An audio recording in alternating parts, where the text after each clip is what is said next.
سرچینې وایي چې د ننګرهار په ګوشته کې د پاکستان او اسلامي اماراتو پلاساتو ترمنځ نښتې شوي دي.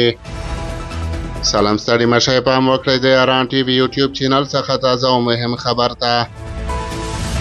د ننګرهار د ګوشته او د کونړ د خاص کونړ ولسوالیو ځینو اوسېدونکو رسنیو ته وویل پرون د پاکستان او اسلامي امارات د پلاساتو ترمنځ یوې پوستې د جوړېدو پر سر نښتې شوي.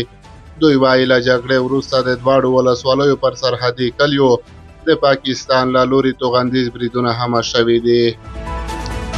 د ځایي سرچینو په وینا اسلامي امارات غوښتل د ګوشتې په انرګي غاښي کې پوسته جوړه کړي خو پاکستاني پوځ یې مخالفت وکړ. سرچینې وایي چې د پاکستان پلاساتو مخالفت پسې دواړو لوریو یو پر بل ډزې وکړې او وروسته یې سخته جګړه سره پیل کړه.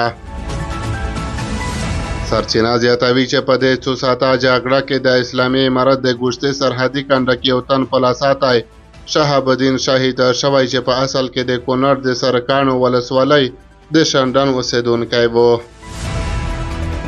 د ګوشتې ولسوالۍ ځایي سرچینو رسنیو ته وویل له جګړې وروسته له انرګي غاښي هغه کارګر هم راښکته شوي چې له اسلامي امارت یې د پوستې جوړولو ټیکه اخیستې وه.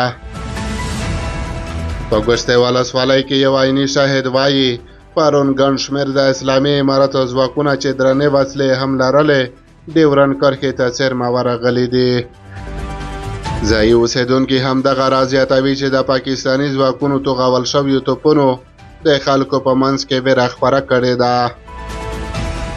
دوی زیاتوي چې له جګړې وروسته پاکستاني ځواکونو د کونړ د خاص کونړ ولسوالۍ په شالۍ او د ننګرهار د ګوشتې ولسوالۍ پر مرغۍ کلیو راکټونه وتوغول خو تر اوسه یې د مرګ ژوبلې په اړه معلومات نه دي ورکړل شوي. تر اوسه د افغانستان اسلامي امارت او پاکستاني چارواکو د دغې جګړې په اړه په رسمي ډول رسنیو ته څه نه دي ویلي.